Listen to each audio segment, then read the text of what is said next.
Powered by the Montana Television Network.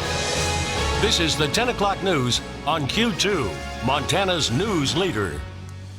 Good evening, everyone. Thanks for joining us this Friday. I'm Jeanelle Slade. Russ has the night off.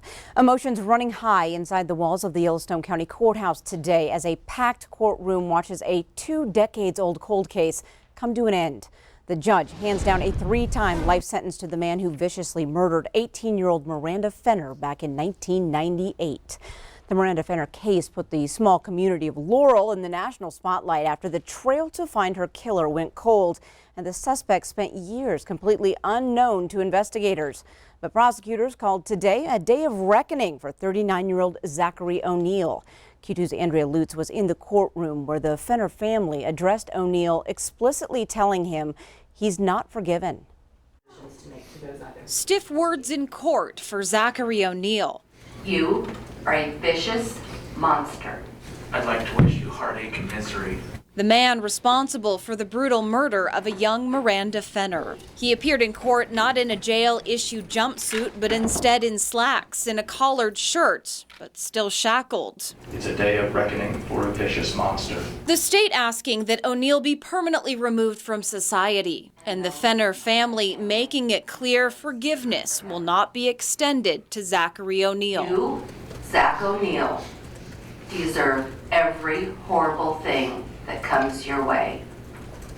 There is no forgiveness in my soul and no remorse for my thoughts. Miranda's dad crippled with grief and emotion on the stand, while pictures of his girl play out on the monitors of the courtroom. You ruined my life, you ruined my son's life. But also in court, those pleading for O'Neill too. His dad and sister, and his pastor, who says Zach is now doing God's work in jail. I know that Zach's life has changed. He is sharing those changes with others in jail. And his defense attorney saying she's proud O'Neill had the courage to come forward and confess. But he never wavered. He did not walk back his story, he added to it. 3 life sentences for Fenner's life and the attempted murder and rape of another woman, something Judge Jessica Fair said Billings and Laurel can never forget. It robbed you of all of the things that Miranda would have done in the 20 years since her murder. In Billings, Andrea Lutz, MTN News. O'Neill is now designated a level 3 high-risk violent sex offender, which means he cannot benefit from treatment.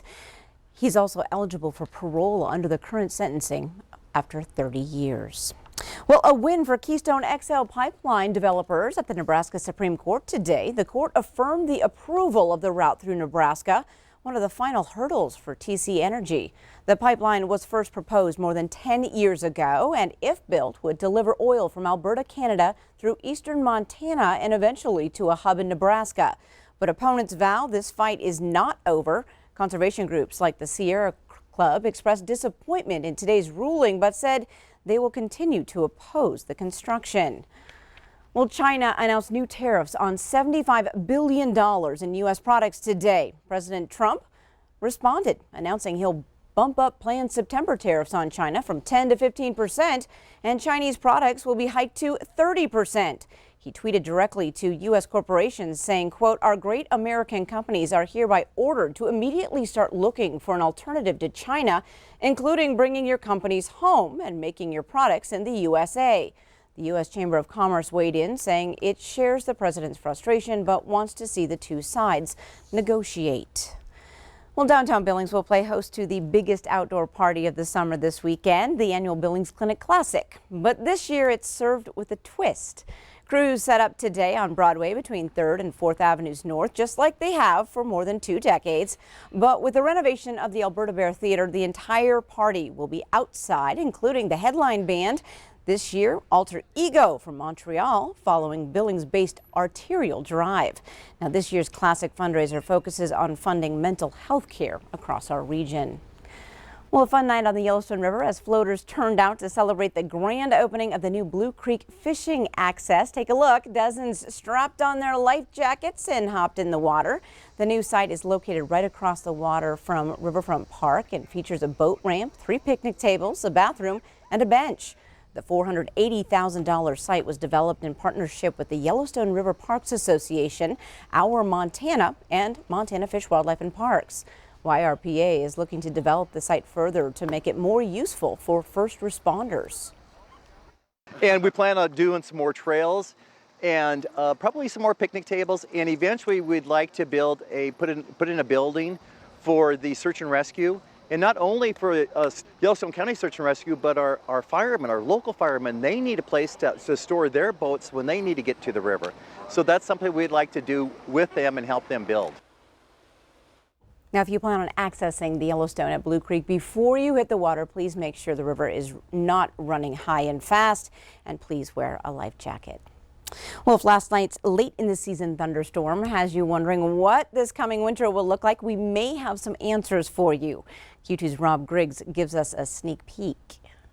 So the prognosticators of the almanac have been using the same theory that was created 230 years ago by Robert Thomas, the founder. Now, they also use modern science and meteorology to come up with what they claim is an 80.5% accuracy rating. The 2020 Old Farmer's Almanac is warning that this coming winter, there's going to be a parade of snowstorms. Yes, transforming the landscape with no fewer than 7 big snowstorms. Now, these storms are expected to pummel the northern states from Washington all the way east into Michigan.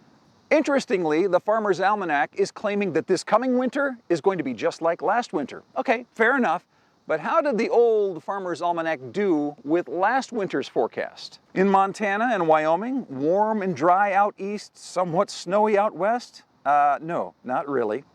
And February is what really messed up the numbers for last winter. Last February, 21 inches of snow in Billings. That's 4 times the average. And the average daily temperature in February was 12 degrees. That's colder than the average low in February. So for our neck of the woods anyway, this weathercaster gives last winter's Old Farmer's Almanac a D. And I think that's really being generous. So in eastern Montana and northern Wyoming, there really are 2 schools of thought about the Old Farmer's Almanac. Some believe it's the good word. Others, not so much. As for me, my money's still on Bob McGuire. In Billings, Rob Griggs, MTN News.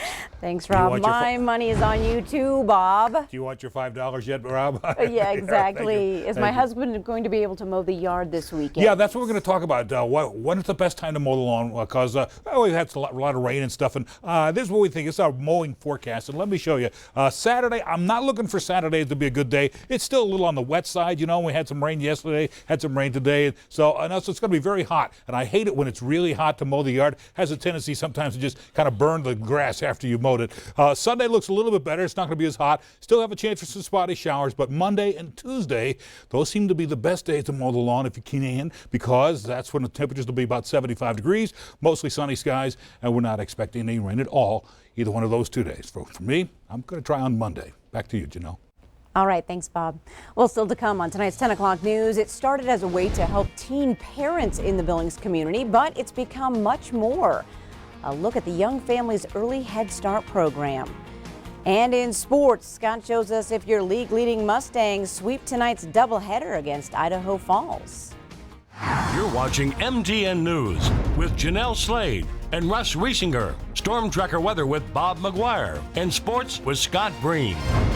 This is the 10 o'clock news on Q2, Montana's news leader.